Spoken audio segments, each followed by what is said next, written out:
Today, his song adjusts to his whole worldview being changed. He begins to question absolutely everything in his life. But he's about to find out that the biggest changes are yet to come. This is Lawful, number 3.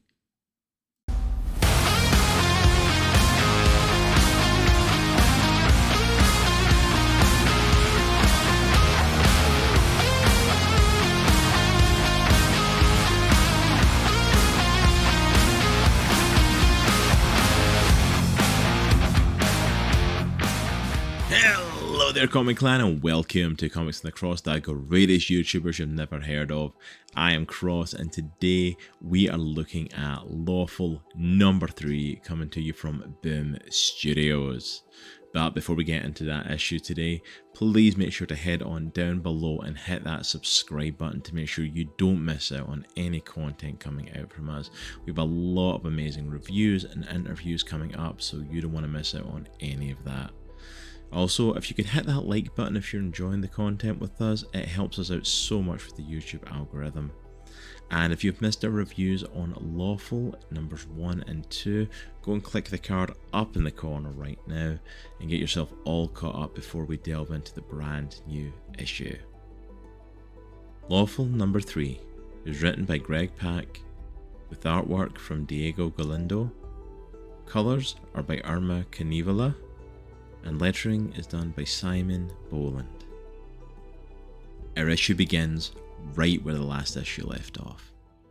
Sung dealing with the revelation that he got at the end of that issue, realizing that the people that are in charge of New Sanctum have a cure for these monstrous transformations that happen to people when they break the rules.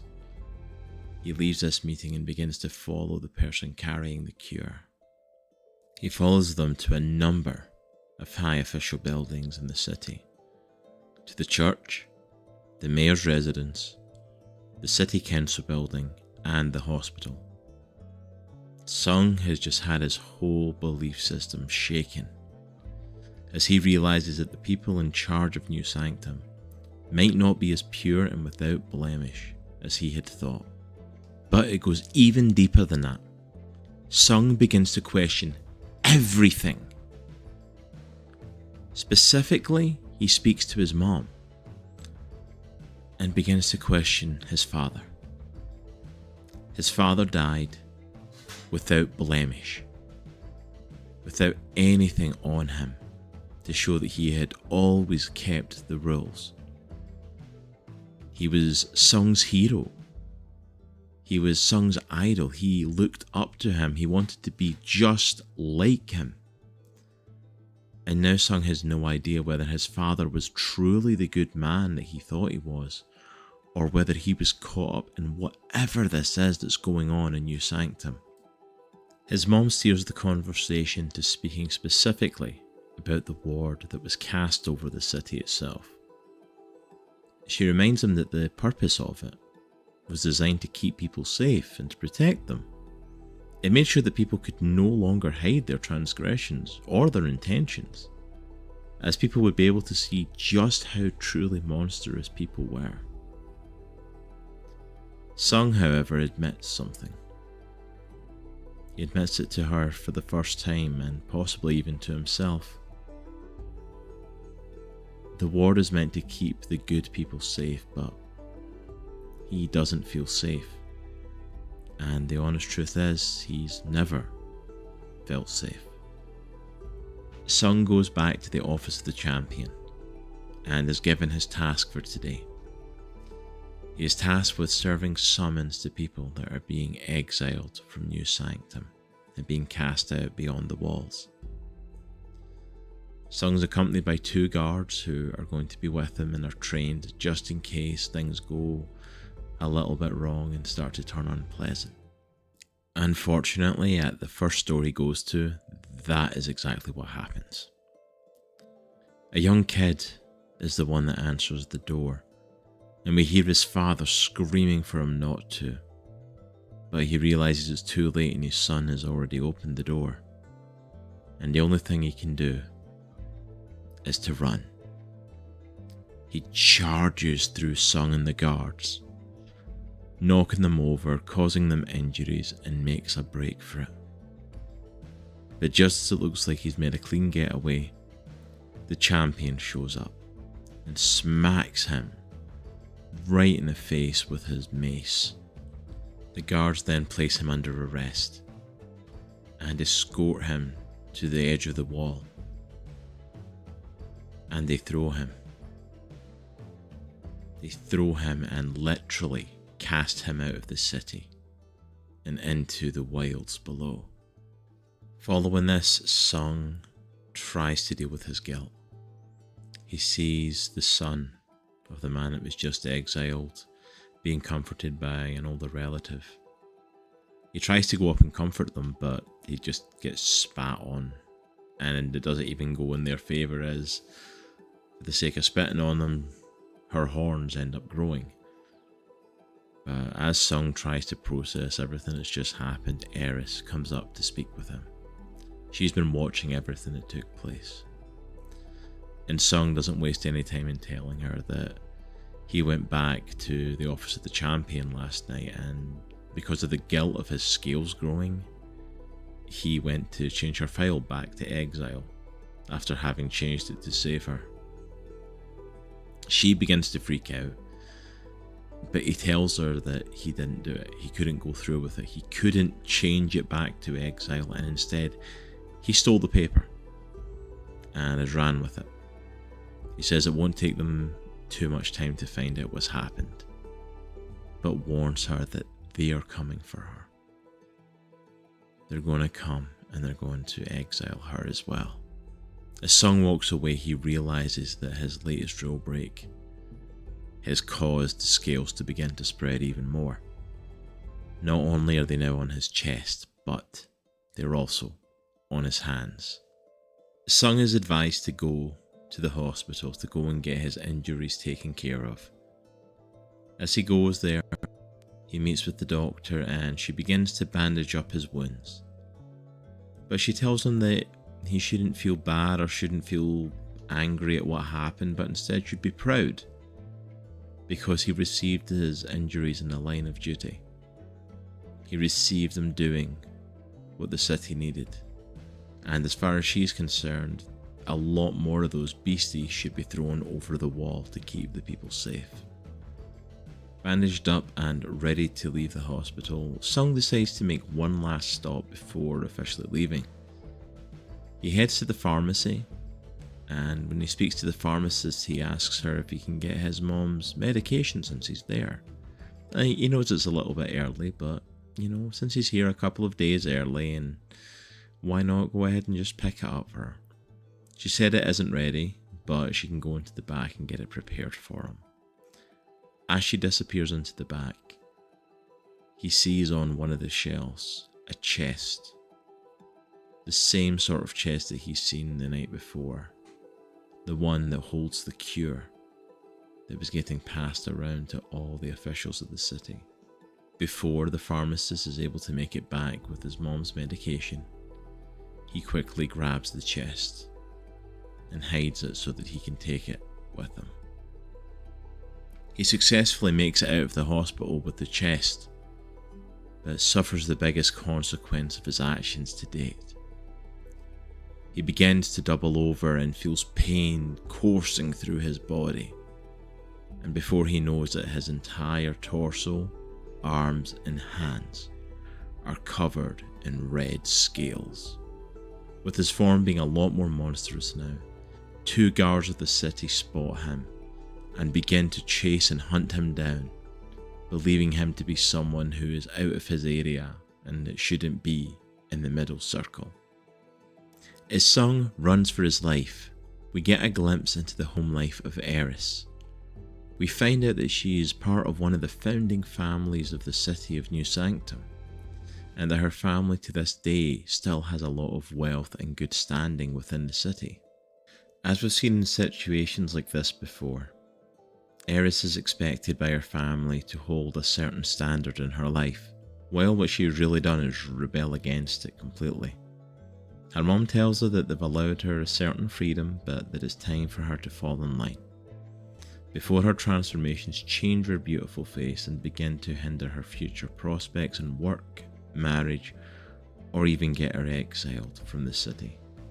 Eris leaves her home, and she is absolutely furious. She begins pacing back and forth outside her house, when all of a sudden, Sung runs into her. She is completely in shock at what she is seeing, getting to see his new transformed look for the first time. As she has a little bit of a conversation, Sung pulls out a vial. She has no idea what it is, and he tells her this is the cure. This is a cure that can make her and him both human again. But fueled after the conversation with her mom, a conversation that left her, I'm sure, feeling like she wasn't good enough as she was, that she wasn't enough, that she wasn't accepted for who she is, and now being told that she needs to take this to turn back, she is mad, and she knocks the vial out of Sung's hand, knocking it to the ground, and it shatters. Sung is so exasperated and angry. He starts yelling at her. This was how I saved you. They're going to exile you and throw you over the wall. And this was my way to save you. But while they're arguing, the guards that were chasing Sung are able to catch up with him. They pull their crossbows on him and tell Eris to step aside. Sung raises his arms and tries to explain who he is. He's a clerk in the office of the champion.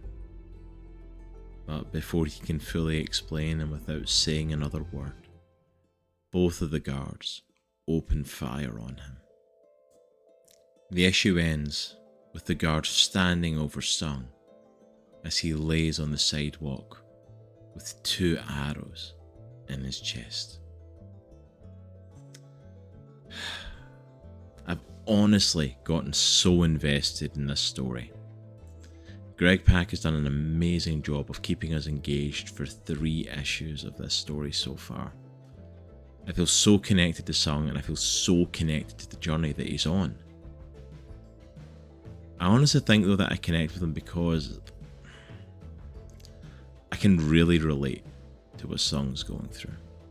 Honestly, I can. That feeling of growing up and that feeling of always being scared and being worried about making a mistake and getting things wrong, making the wrong choice, trying to be good, is absolutely something that I personally experienced, and it really spoke to me. I think it's why this series has stuck with me, and why this series is something I've wanted to cover and really enjoyed covering every month. It really hits me in a personal way, and I think even if you haven't been through exactly what I've been through and exactly what Sung's been through, I think you can still connect with it, because we've all had that feeling of not being good enough, of being worried about letting someone down, about making a mistake and getting something wrong. Like, we've all experienced that. We've all gone through it, and I think Greg has really connected with those emotions and put them on the page for this. But it's not just about dealing with that, it's about excuse me, to now see Sung have his whole worldview challenged, and honestly to start to question what he's doing and whether it's the right thing or not, and find out what truly is important to him, is something that really hits home as well. To start feeling a weird kind of freedom that doesn't totally feel free, because you are so heavy and caught up in all the weight of all the stuff that you're meant to do and you're meant to be and you're meant to follow, but also realizing that letting go of that and moving to what you feel is honestly truly right and the real right choice to make, even if it goes in the face of everything that you were taught, there's a freedom in that. And it was really awesome to see Sung in a position where he can excuse me, throat's drying up. To see him in a position where he's challenging that, and he's honestly going through deciding which is the better option, which is the truth that I pick, because they're on completely opposing sides. I cannot pick both. I honestly can't wait to see where this story goes. Now that Sung is starting to solidify his choices, now that we're starting to see what path he's going to pick, it's really interesting to see where this is going to go. I honestly can't wait. And honestly, this issue, I love that we got a lot of Sung, but I love the fact that we got, even if it was only for a page, I love the fact that we got a little bit of Eris's backstory. And we got a little bit of who she is as well. Because honestly, so far, she's just been the rebellious friend of Sung, the comparison meter for him of like who he is, what he does, how good he is. It's like, well, this is what the typical normal person his age is like, or the more rebellious person is like, and kind of giving you a gauge. We're actually getting her life, and it makes Eris honestly feel like a more three-dimensional and fleshed out character, not just a random person that just happens to exist here. So I absolutely adored the story this week. I think Greg's done an amazing job of building on each week and building us up to this point. I also want to comment on the art. It's absolutely stunning. The art is absolutely stunning.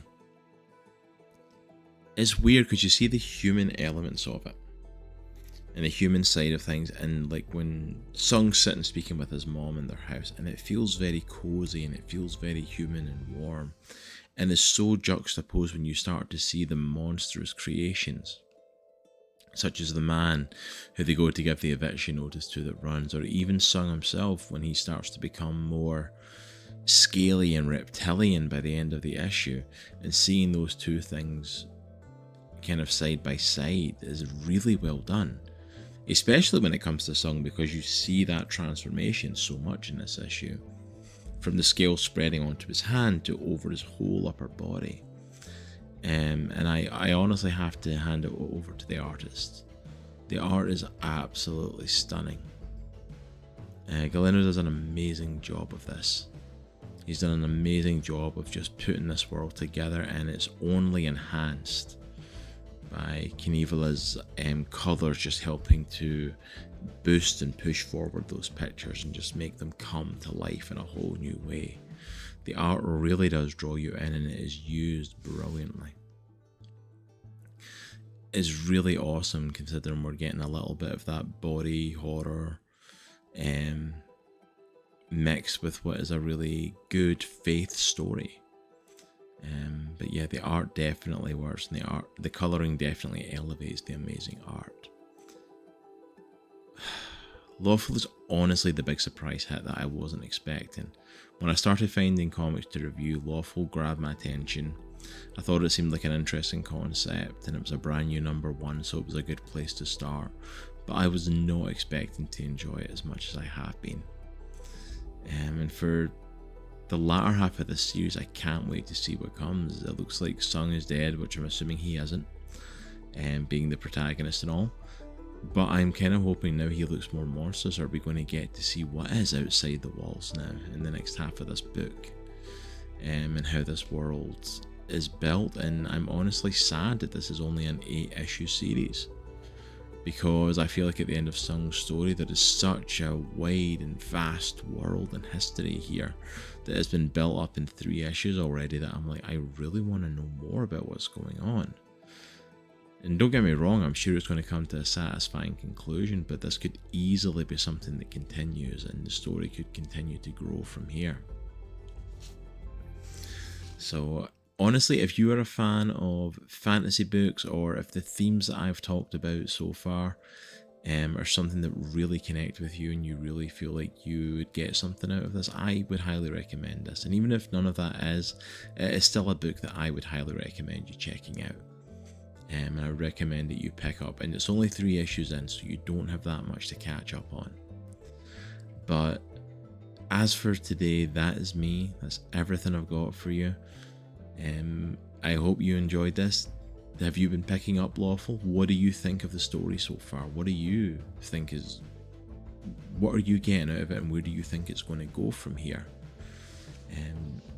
Are you excited to see where this goes, and would you like to see the world continue? Leave all your answers down below in the comments. We would love to hear from all of you, and also let us know down below any other comics you want to see us cover here on the channel. Also remember as well, we do have a Patreon, so if you want to support Comics in the Cross and get early access to all of our YouTube content as well as exclusive content for supporters, make sure to go and check out our Patreon. It'll be linked down below.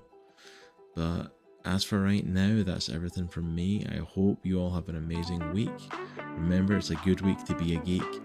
Take care, and we'll see you all next time. Peace.